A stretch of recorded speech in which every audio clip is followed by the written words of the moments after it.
Hey guys, welcome to 6 Minutes for Thursday, December 15th. I'm Jason Fulmore, SE Russell, and today you might see two 6-minute drops. I'm not 100% sure if I'm going to be able to get one out as we count down to the knockout with Corey Haas.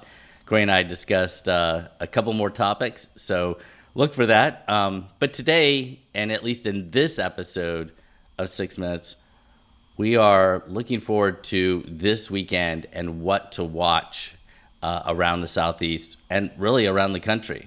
And we begin tonight. They're going to be tough. I do know that they're ranked, and I know they've got a lot of returners. I think they've got a couple return All-Americans coming back, and so the other thing I can tell you is I know they're going to be ready to wrestle us. They're not going to overlook us because they know what a battle it's going to be every time that we face them. So I don't think we're going to surprise them. So I think if we're going to get a win down there, we're going to have to earn it. And to earn it, we're going to have to wrestle well and compete hard at all 10 weight classes. We won't be able to go down there and maybe wrestle hard in 7 or 8 weight classes and get the job done. It's going to take a total team effort. All 10 weights are going to be important. App State takes on North Carolina on ESPN. Definitely one that you should tune in for. This is always a great duel.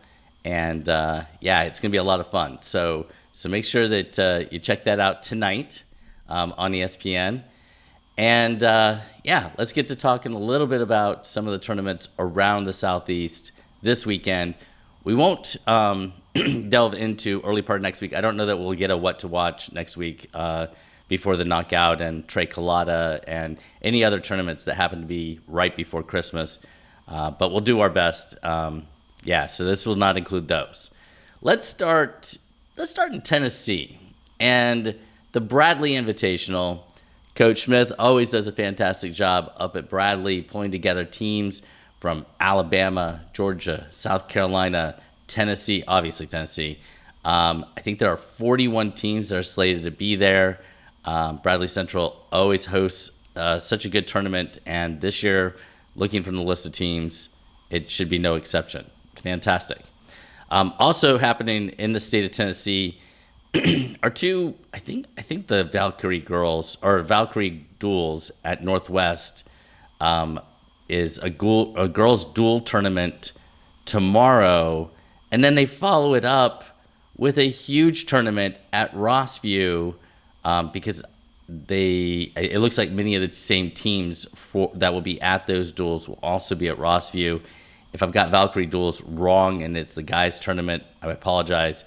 A little hard to decipher on track exactly who is at exactly what spot, or maybe the duels are both men and women. I'm not 100% sure. So anyway, and then the Rossview girls tournament, 36 Tennessee teams. And the thing about the Rossview girls tournament is it, at least on paper, and again, we talked about this some time ago about missing teams, but it includes number 1, 2, 3, 4, 5, 6, 7, 8, and 9 from last year's Tennessee State tournament. Now, obviously, teams change from year to year, but you have the top 9 teams at Tennessee, at the girls' Tennessee State tournament, who are all in the field. All right, it's only number 10, Greenville, that isn't amongst the top 10. Plus, you add in Carrollton, Georgia, Paducah Tillman from Kentucky, and you should have a wonderful tournament up there at Rossview. All right, jump over to South Carolina. Not a whole lot on track, not a whole lot on flow. I will tell you, for anybody watching, I'm as confused about trying to figure out what tournament is in which state on flow as anyone else. So if somebody's got a trick and can let me know, that would be fantastic. But we look to the Demon Holiday Classic at Lugafelgen. Again, should be a good tournament. Always is. And, should have some really good teams there. All right, jumping up to North Carolina. We have quite a few tournaments, again, in North Carolina, as we do every weekend. And, we can't highlight all of them, but there's a couple that I think you should pay attention to. Number 1, the Great Smoky Mountain Classic. 30 teams, Dorman, South Carolina, Hammond, South Carolina, Georgia teams, Tennessee teams, joining a bunch of North Carolina teams for the Smoky Mountain Classic. There's also a women's division of that tournament, which should be interesting. to see how many teams and what the brackets look like there. The WRAL High School OT Invitational at Knightdale is always one of the best tournaments in North Carolina, particularly this weekend. There are 55 teams. There is a women's division.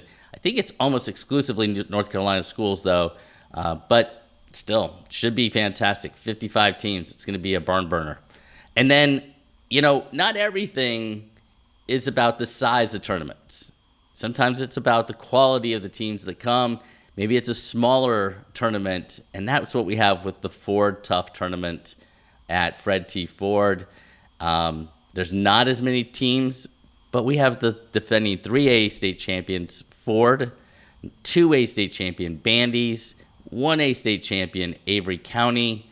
So just because there's not as many teams, not 55 or 60 or whatever, doesn't mean that it won't be a really, really good tournament to catch if you can in the state of North Carolina. Down in Georgia, you got the CFK Invitational at Jefferson. Always a good tournament. They are bringing in some quality teams, mostly Georgia teams, to compete there. All-State Wildcat Invitational down at Valdosta, definitely one to watch. And one of my favorite titles, and I haven't actually been out there to watch the tournament, is Guerrilla Warfare at Berkmar. Definitely another one to keep an eye on if you're in the state of Georgia. State of Florida, man, I don't even know where to start. There's so many tournaments. But I'm going to start with a girls' tournament, and that is Let Freedom Ring at it's an IBT at Freedom High School. 59 teams are coming in to the girls' tournament there at Freedom. It really looks like pretty much a state tournament. Although, to be fair, looking down track wrestling, there are a ton of girls' tournaments all over the state. Fantastic that we have so many opportunities. It looks like it's just continuing to explode in the number of opportunities and the quality of the tournaments that we're now beginning to see, which is fantastic. The other tournament that you might want to pay attention to, obviously, there's the Bill Scott Lyman tournament. It's been around, I think this is the 49th annual. There's lots and lots of really, really good tournaments. But let's turn to a duels tournament, the Johnny Rouse Duels at Hagerty. I think it's the 11th annual. Listed on teams are Camden County, Georgia, Fleming Island, Jensen Beach, Matanzas, Merritt Island, Winter Springs. I could go on and on. I think many of those teams were listed by Brant Parsons and Cobra Wrestling as top 10 teams in their classifications. So that should be a fantastic dual tournament if you can be in Orlando at Hagerty High School to catch that. Up in Alabama, we've got the Panther Invitational at Pelham, Jason Spencer Invite at St. John Paul, and then the Otis Weatherly Memorial at Alexandria. Smaller tournaments, state of Alabama almost exclusively participating, teams from state of Alabama almost exclusively participating in those events. But again, if you're trying to get a sense of the pecking order in the state of Alabama and understand who I guess is in the lead or who are the ones to watch heading into January and the postseason that's not too far away, these are definitely 3 tournaments that you want to pay attention to. Like I said, there are tons of other tournaments, and this isn't a slight on any other tournament or anything along those lines. These are just ones, as someone who pays attention and if I was in those areas, these are the ones that I would try to pop in to see the action. And let's finish with, this is, always December 16th, 17th, 18th. We always have 2 big national level tournaments where we see some of the best in the Southeast head to those tournaments to compete. The first one is the Beast of the East up in Delaware, Malvern Prep, Wyoming SEM from Pennsylvania, along with 138 other schools are at the Beast of the East. And in the Southeast, we've got a few wrestlers from Dobbins-Bennett in Tennessee, Eastside, South Carolina, Greenville, Tennessee, Somerset, Florida, Summit, Tennessee, and a couple boys from Topsail, North Carolina, headed to the Beast of the East to check it out and see how they fare against some of the top competition around. And then the other one is the KC Stampede. It is out in Kansas City, Missouri. 68 teams, mostly from the Midwest. Not entirely, but mostly. You'll see a lot of Missouri, Kansas, Wisconsin, lots of different teams up and down that area. And we see pretty much our regular crew that has a tendency to head to the KC Stampede go out once again to compete. And that is Thompson, Alabama, Buford, Georgia, Christian Brothers, Tennessee, and Baylor, Tennessee. They are all pretty much regular attendees at the KC Stampede. Get some outstanding competition at that event. Anyway, remember, we kick things off tonight with App State versus North Carolina. Still a ton of college wrestling going on all over the place. Some great high school wrestling going on all over the Southeast. I hope you guys have a wonderful weekend.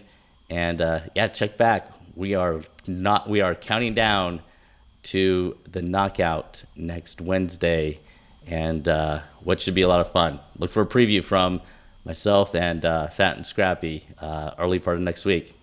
All right, guys, take care. Safe travels. See ya. Bye.